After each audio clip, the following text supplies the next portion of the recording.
sote namna ambavyo anaiona dabi ya Kariakoo, lakini kubwa zaidi amepokeaje taarifa inayotembea mitandaoni kuhusiana na afisa habari wa Young Africans Ali Shaban Kamwe kufungiwa miaka miwili kujihusisha na mpira wa miguu. Ricardo, tuko vizuri? Tuko vizuri sana, tuko vizuri. Kifungo cha 6 cha 5. Leo mimi wasihesabu mara nyingi kwa sababu mimi ni mtu ambaye nafunga tu. Unajua kuhesabu maana yake unataka Ramadhani imalizike. Sasa mimi si miongoni mwa kutaka ishi. Mimi miongoni mwa kutaka Ramadhani endelee kubaki. Kwa mimi si hesabu viungo. Mimi mtu ambaye nafunga tu. Tunaelekea kwenye dabi ya Kariakoo, lakini dabi imekuwa ni tofauti sana. Hatuoni ile shamra kama tulivyokuwa tunazoea kwenye dabi nyingine, lakini pia tukimwona hata rais wa Yanga yuko busy na mashindano ya Ramadhani Cup. Yani mambo yamekuwa ni mengi sana kuliko mchezo wenyewe. Hii inaondoa ile ladha ya dabi. Unajua wakati sio kila mchezo unatakiwa makelele. Mwanzo alikuwa anapiga makelele kwa sababu ya nafikiri kila aliyekuwa anahusika na mchezo alikuwa anajaza uwanja kwa mdomo, yani anapiga makelele mradi watu hiyo mechi yao usika wajaze uwanja, maana wapate mapato. Lakini kwa siku imekuwa na athari sasa kwa kila ambaye anakuta anayepiga domo, kwa siku ile mechi inakuwa ngumu kwa upande wake. Yani kile anaelezea nakwambia anaitia ugumu ule mchezo kwa upande wake. Kwa Simba wanakuwa nafungwa, kwa Yanga sometimes wakapata sare, shamba nzuri. Kwa nafikiri na ukiangalia mchezo huu wa kesho ni mchezo ambao unakwenda kuamua nani awe bingwa, kwa sababu kwa ushindi wa Yanga pointi 4, ushindi kwa Simba pointi 2, anaongoza ligi. Draw bado ana advantage nani? Yanga. Kwa hiyo kilichobaki hapo ni kushinda michezo yake iliyobaki, kwa sababu Yanga kidraw na nani? Na Simba, maana yake itabaki pointi ile moja. Alafu ana game 7 zinabaki mkononi. Katika 7 hizo ana game 3 si mkoani, 3 ama 2. Ibaki zote za Dar es Salaam. Mchezo na Azam unakuwa unakuwa 4 baada ya mwisho. Kwa maana ana nafasi ya ile pointi moja kushikilia mpaka finali game. Kwa ukiangalia kifupi mchezo wa kesho una umuhimu sana. Yaani una umuhimu kwa Yanga, una umuhimu sana kwa Simba. Kwa lazima onyesha mind game ile, upange mkakati ambao sio makelele, wa kimya. Ndio anakuta kila mtu sasa anamchungulia mwenzie. Na hata anapozungumza kwa heshima. Sio ile nitakupiga mia. Je, hakuna hiyo, sababu mtu anaangalia, sababu washafanya sana watu, washafanya Ahmed hiyo, kila kifanya mwisho siku anadundwa yeye. Ashafanya Jeulizo akapigwa 5, ashafanya hiyo akapigwa Kidude, ashafanya akapigwa mfululizo mara 4 hapa. Ufikiri mdomo na nguvu ya kuongea ndaipata wapi? Jambo nzuri. Huko Yanga nako na game walishazifanya hivyo kama hivyo kuzungumza, tutakupigia tena 5, mwisho anashinda 1. Na ugumu wanauona wa mchezo. Kama mfano kama mchezo ule wa mwisho wa ligi, unaona kabisa Yanga ile game jinsi ilivyokuwa ngumu kwa upande wake, lakini quality kama mpaka akapata alama 3. Kwa hiyo wanajua nini kinakuwa baada ya kuwa wao wanazungumza. Kwa sasa hivi acha hivyo, kuna mechi pia Yanga sheko kufungwa 2 bila. Kwa mazungumzo kama hayo mpaka wenyewe kwa wenyewe kaanza kujibidishana kama tumekosea, tumefanya mechi imekuwa ngumu kwa sababu tumeongea maneno ambayo tumapa nguvu mashabiki wao, yani wachezaji wao, hasira, jazba. Kwa sasa hivi wanaona kila mtu ajiandae kimbinu, kimya. Pitch ya dakika 90 ndio ikaamue nani azungumze. Dennis Prosper amekuwa na mchezo bora sana anapofika kwenye dabi ya Kariakoo. Na ndio mchezaji ambaye anaumiza kichwa sana defense ya Young Africans. Kwako una mtazamaji kwa katika mchezo huu? Kibu kama mfuatilia vizuri dhidi ya Yanga, si tu akiwa Simba, toka akiwa Mbeya City. Ufuatilia vizuri Kibu mechi ya kwanza, namuona Kibu dhidi ya Yanga na Mbeya City hapa Dar es Salaam hapa. Na aliwasumbua sana hapa kwa Mkapa hapa. Aliwasumbua sana hapa. Mechi nyingine mpaka anakwenda kule Mbeya pia amekuwa na nyakati nzuri dhidi ya Yanga, sio tu akiwa Simba, toka akiwa wapi, yuko Mbeya City. Mchezaji ambaye ni mzuri, ana nguvu. Na kwa nini anakuwa anafanikiwa Kibu Dennis? Kwa sababu anajitoa. Unajua kwenye football kipaji pekee kichezi. Kwenye football kipaji na jitihada lazima iwepo. Yaani hata kama hata unapopiga chenga, usipige chenga kitaalamu. Piga chenga utaalamu, ndani yake siseme ile lugha ya kitaa na usambaa ndani yake. Yaani make vurugu ndio iwepo ndani yake. Sasa Kibu amekuwa ni mtu wa namna hiyo. Yaani yeye achezei taaluma, achezei kipaji, achezei jitihada. Sasa jitihada yake ile huwa inawapa wakati mgumu sana walinzi, sababu ni mtu ambaye kwanza ukiwa nao atakupush na akiwa nao anakupush, yani sehemu ya kuingia anaingia, sehemu kupiga anapiga. Ni mtu ambaye ni ana ule ufundi, sema sio tani hivi afanye, ana hivyo vitu, yupo direct football. Ndio maana unapocheza mechi ngumu yote na ukiwa uko vile always lazima ufanye vizuri. Ndio maana unakuta ana asilimia kubwa sana Kibu Denis dhidi ya Yanga, kiangalia rate yake ile ni mechi chache sana labda toka amecheza chini ya kiwango, zote anacheza vizuri kwa sababu ya hicho ambacho alichonacho. Aragija, Pirato amekabidhiwa tena dabi, ikiwa ni dabi yake ya 3. Amechezesha dabi ya Yanga na Azam, Simba na Azam, sasa anaenda kuchezesha dabi ya Kariakoo. Una doubt yote kwenye performance ya Aragija? Ni maamuzi mzuri sana kipindi hichi, maamuzi mzuri, ana maamuzi sahihi. Ile sasa hayo mengine ni maamuzi ya kibinadamu. Mshafa mzuri anasema kila mwanadamu ni mkosefu. Hakuna mwanadamu ambaye atakuwa sahihi. Sio tu kwenye maisha tunaishi. Kwenye kila jambo kuna mwanadamu anashiriki, lazima atakosea. Iwe mpira atakosea, iwe kwenye kazini atakosea. Kila sehemu. Ndio maana imeweka hapo kullu binadamu khatwaya. Kila mwanadamu ni mkosefu. Ila mbora wa wote ni yule ambaye atakiomba msamaha. Huyo ndio mbora. Huyo ndio mwanadamu bora siku zote. Kwa watu wanavyoona isiwe. Kwa hiyo mapungufu yapo, si ndio? Makosa yapo, lakini haimaanishi upungufu wake na makosa yake ndio akaondoa ubora wake. Ndio maamuzi bora katika kipindi hichi.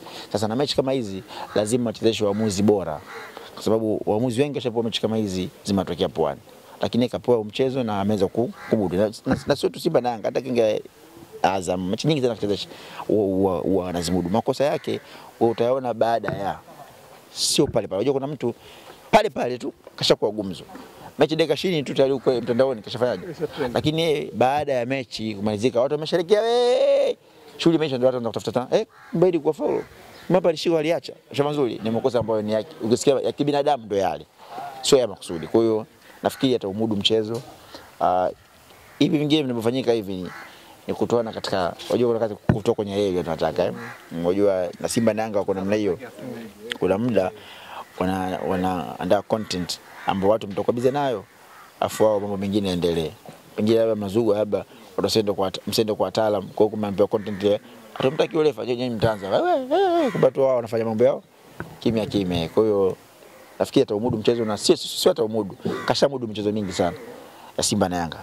Na sidhani kama katika mechi 10 mchezesha basi ni mechi 1 ama 2 ndio ambazo wazolalamikiwa.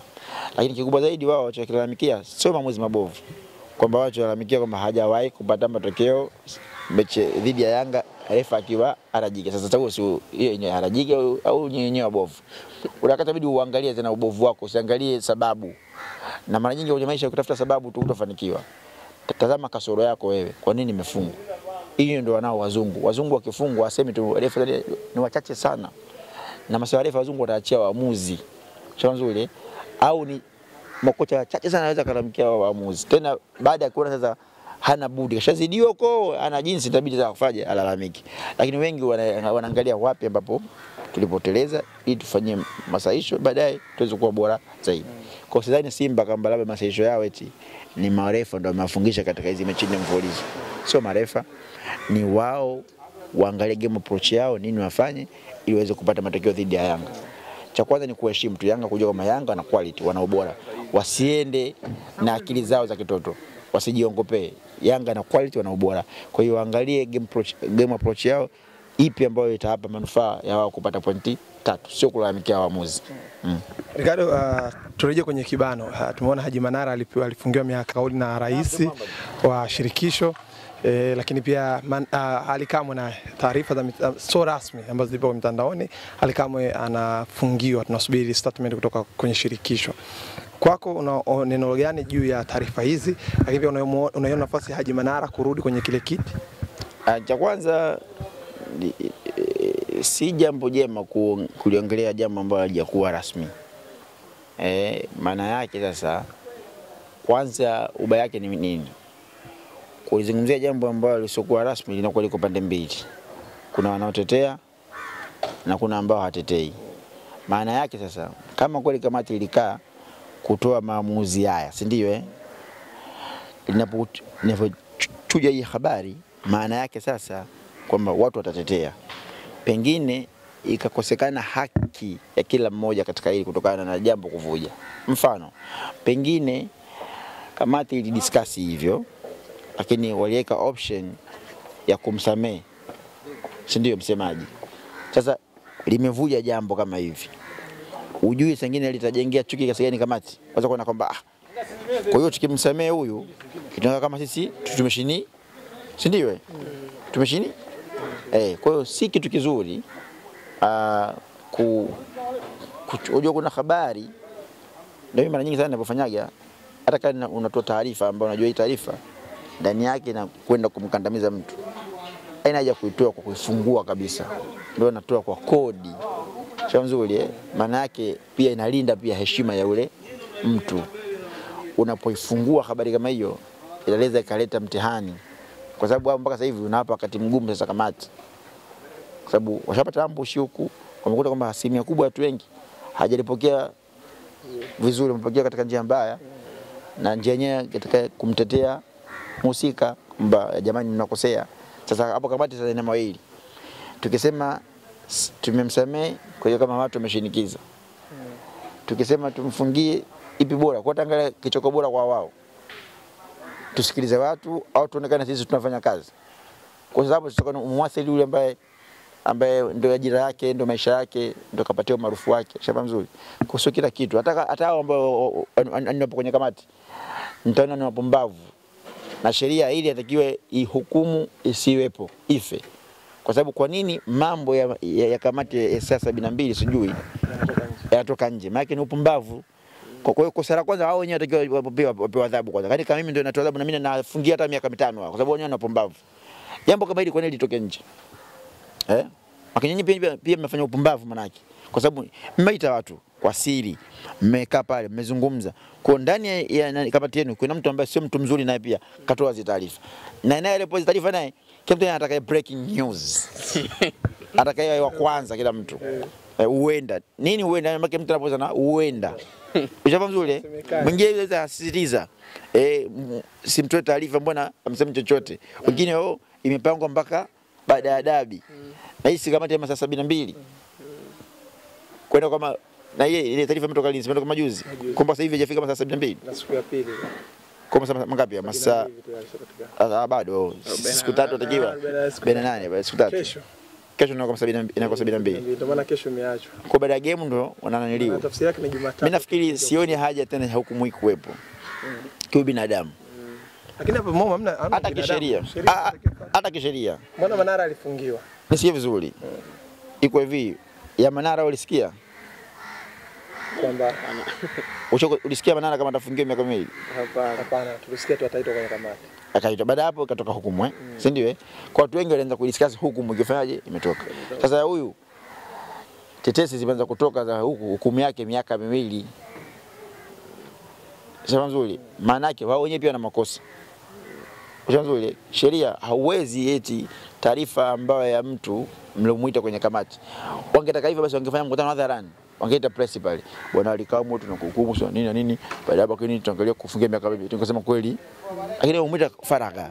Kwa baki ile mambo itakiwa yafaje yaishe. Hata kama hukumu imetoka, wamalizane wenyewe. Mbona wametangaza haya tumemkuta hana hatia. Hamna doubt yote. Lakini nao sasa hivi hapa mfano ikatokea watasimamaje wao? Wanasema kwamba tumekuta ana hatia. Maana yake hapo si lazima tunataka kwamba kuna ingine washakufungiwa makosa ya kwanza usishisho na mpira. Shafa mzuri. Sasa maana yake kama kutoka kuna sasa huu upendeleo sasa huu. Kisa nini? Kwa kuwa mmeshindwa kukaa na jambo lile la faragha kila mtu kulijua. Itakiwa hivi vitu vitokee siku ambayo wanatangaza ndio tujue. Kasamehewa kumbe ana hatia, sawa, haina shida. Kwa nini afu sasa zaidi inavuja? Amediali ana hatia. Alikamwe uende atafungia miaka, wewe uone miaka aje hiyo. Lakini ni kesi mbili tofauti. Sawa. Kama Ahmed ameshtakiwa na Yanga. Unajua washinda kuelewa. Yaani kesi mbili, yani mfano Yanga kacheza klabu bingwa ya Afrika na KU nani? JKU Zanzibar. Simba kacheza na Zamalek. Simba kafa, Yanga akashinda. Yanga atakwambia kwamba mimi mchezaji JKU. Hiyo ni klabu bingwa bro. Mimi shakona nusu finali. Wewe umetoka, shaifa mzuri. Pale usiangalie kwamba kesi vio vyao wale. Watu wa klabu gani? Simba na Yanga. Unaposema huyu hukumu yake, umeona tofauti hapo. Na pia weke sheria, hizi hukumu zinakuwa yani hizi hukumu zinatokana na nini? Mfano, kama umhukumu hali kwa kile alichokiandika, huo ni upumbavu. Kama umhukumu kile alichokiandika, huo ni upumbavu. Ali, ushai kufuatilia peji za Taji Ulaya? Kwa mtu mmoja Tom Cruise huyo, alikuwa na comment juu ya kibuzi kuhusu soka. Lakini ni mtandao wa kijamii, ni yale ni maisha yake binafsi. Ushafahamu vizuri? Lakini kama anaongea ile maneno kwenye press, hiyo ipo kazini official. Kama kaongea baada ya mchezo ndani ya pitch kazungumzia, hapo atakiwa mhukumu kwa hicho kitu.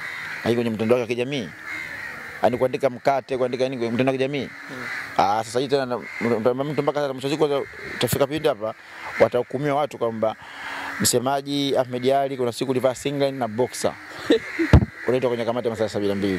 Ukiwa kama msemaji sio sheria. Huyo ni mtandao wao wa kijamii. Afu na wakati ya wasemaji wakiwa kwenye mtandao wa kijamii, wafuatilie vizuri. Wanakuwa ni mashabiki. Hawai wasemaji.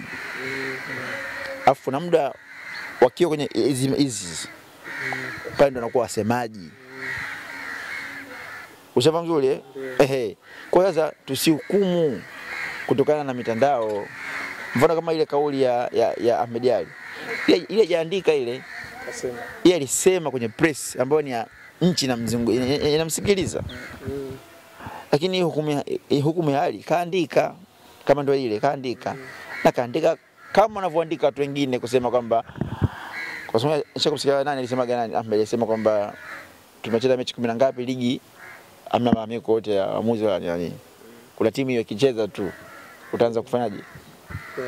Watalalamikia kila sehemu. Kila sehemu utafaje? Ni maneno ya kimpira. Sasa kila neno tunalichukua tunaniliwa. Na kusema kweli hao wenyewe wanajua kweli. Ligi mkate upo. Mkate kweli upo. Wenyewe wanafahamu. Mimi nishakwambia mtu ngambia hili jambo kwa nini alifi Ally? Hili jambo alifi kwa sababu wao kuna watu wao wenyewe pia nao wanahusika na hayo mambo. Yaani wanajua kabisa kwamba leo hapa mkate upo, wanafahamu. Sasa mtu ambaye anayefahamu kitu ni ngumu. Yaani mfano kama wewe mjue mpenzi wa mwanao. Utakasia kurudi saa za usiku. Sasa utamuuliza hivi mwanangu umenulia zege ama? Unaweza ukasirika. Ile majirani anaanza mtoto anaheshimu wazazi wake, mtoto ana adabu kabisa. Anarudisha hapo usiku manane na marenji. Kumbe mzazi mwenyewe anajua. Pengine baba mimi natoka kaniita mwenzangu. Haya basi usichelewe kurudi. Shefa vizuri. Anajua. Sasa inatakiwa hivyo vitu tuviangalie katika njia nzuri. Mambo ya faragha yabaki faragha. Afu mpaka kifika wakati wake tujuzwe, watu tujue. Tuache umbea. Na hii kila mtu nimejua nchi yangu tabia moja. Yaani nchi yangu kuna watu ambao kila mtu anapenda kuonekana yeye yupo sehemu fulani nyeti. Kuna wakati mwingine mtu atakupa habari za serikali yani. System. Ukasikia mtu akwambia nakupa. Yule mtu akai. Wengine wakikana na wake zao. Mimi nakwambia bwana mpenzi, unajua tumemfungia Ally Kamwe. Baby kweli, tumemfungia toka miwili. Kumbe ni mpenzi na yule ana shoga yake naye shengia shemeji yake kwa Ally Kamwe. Wewe nasikia kufungia kama miwili. Za ndani nakupa. Kumbe jitu limekaa tu huko limetaka kuonekana ili inalipo kwenye kabati masaa mangapi? Yaani ndio tumekuwa ambia. Yaani vitu ambavyo vya faragha mtu. Jangu ile nimekuwa nanielewa. Watu wasema mbona wewe unatoa nyeta? Mimi ninaposema jambo sisemi kwenye athari. Yaani simwaribii mtu. Ambao kuna siku moja sababu mwanzo nisho kufanyaga hivyo Ally nilikuwa tabia nikipoa jambo na mention mtu kabisa. Sasa na mawili mdangeni waga alitokea lile au mdangeni mtu analiwahi analizima. Unaonekana yeye ni mtu mbaya. Mfano kama leo mimi nipewe habari labda ya mchaji fulani na mloga mtu fulani. Alafu mimi nianze Ally nani Ally mzuri na mloga Momo. Unaionaje hiyo? Lakini unatia kodi bwana. Nasikia bwana kiungo mwenzie bwana analalamika piga sana misumari, kiungo nani? Wanamjua kiungo. Sasa nyinyi ambao mnafuatilia pale ndio mtadoti. Kiungo nani? Ila kidogo nitalegeza kodi ili mpate kudoti, yani msende mbali na fikra. Fulani nini? Fulani umeshafa nzuri lakini pale siathiri maisha ya. Nashukuru.